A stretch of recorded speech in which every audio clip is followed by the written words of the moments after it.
অনেক বিভ্রান্তির মধ্যে ছিলেন, অনেক কিছু শুনেছেন, অনেক লবিবাজি দেখেছেন। তো শাহ আলম সরকার কত বড় বাদশাহ সেটা 18 সালের আগে যারা জানে কাছে থেকে তারা চিনে হবে। ও রানীনগরে কিছু নামে ভ্যান আমরা দেশ কালের 5-7 জন আছে মার খেয়েছে। তৃণমূলের ছত্র ছায় থেকে তৃণমূলের লোককে মারধর করে নিজের সাইন্সের ভেসে গেছিল।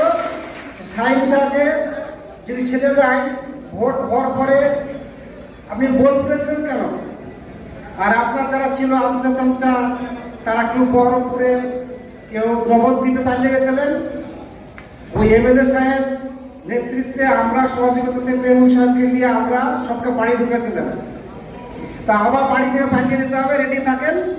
আপনার খুব লক্ষ্য হলো আজে বাজে কথা, কারি ব্যক্তিগত বিষয় নিয়ে এমএলএ সাহেবের বিরুদ্ধে, সভাপতির বিরুদ্ধে, অমুকের বিরুদ্ধে, কাকে বলছেন অশিক্ষিত। তো আপনি তো খুব শিক্ষিত, আপনার তো 4টে ডিগ্রি আছে। সেই 4টে ডিগ্রি তো আপনি জানেন কি কি যা যা থাকতে হয় মানুষের। চিটারি মেয়ে ছেলে কটা আপনি বিয়ে করেছেন, আপনার নিজের চরিত্রগুলো ঠিক করেন আগে, বিয়ে লোকের পিছনে যাবেন। আপনি ঘরের টাকা তুলেছিলেন কত টাকা, পার্টি স্কুলে বলে কত টাকা নিয়েছিলেন, আপনি বুলাকে কি কি করেছেন। আপনার যা গুন্ডারা তো রেপ কেসের টাকাও খেয়ে দেয়। তো চুপচাপ থাকেন, নাহলে বাড়িতে আসতে পারবেন না, ভোট করে রেখে দেবো আপনাকে। এই বলি আমি বক্তব্য শেষ করলাম।